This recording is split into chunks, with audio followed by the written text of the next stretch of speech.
नमस्कार दोस्तों, आप सभी का स्वागत है हमारे भक्ति में शक्ति चैनल पर। दोस्तों, आप सभी ने सिकंदर के बारे में तो जरूर पढ़ा और सुना होगा। वही सिकंदर आजम जिसको विश्व विजयी कहते हैं, जब सारी दुनिया को जीतता हुआ भारत के उत्तर पश्चिम में ब्यास नदी के पास आया तो फौज ने उसके साथ आगे बढ़ने से इनकार कर दिया। मजबूर होकर वह वापस लौट पड़ा। उसने ज्योतिषियों से पूछा कि मेरी मौत कब होगी। ज्योतिषी समझदार थे, उन्होंने हिसाब लगाकर देखा कि उम्र तो बहुत थोड़ी बची है, करीब करीब खत्म हो चुकी है। अब झूठ कहना नहीं और सच कहने से अपनी जान का डर था।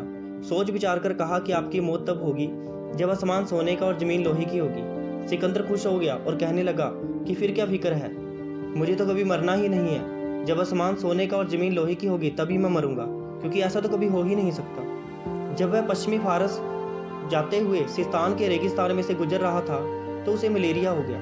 पीछे पीछे फौज थी, आगे आगे आप खुद और उसका वजीर था।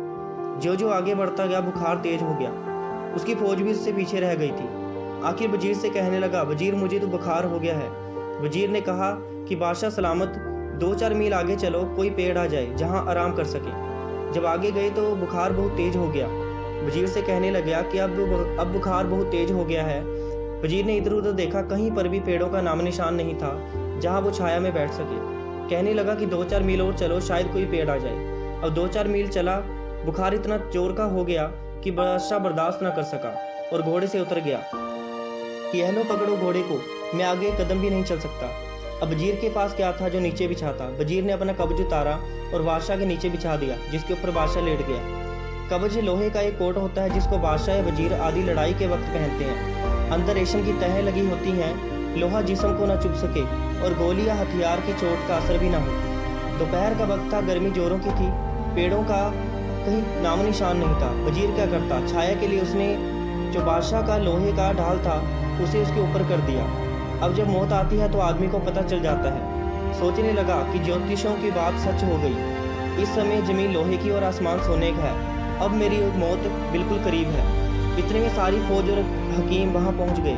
बादशाह ने कहा, मेरी नब्ज देखो। नब्ज देखकर उन्होंने कहा कि जनाब अब आप नहीं बच सकते।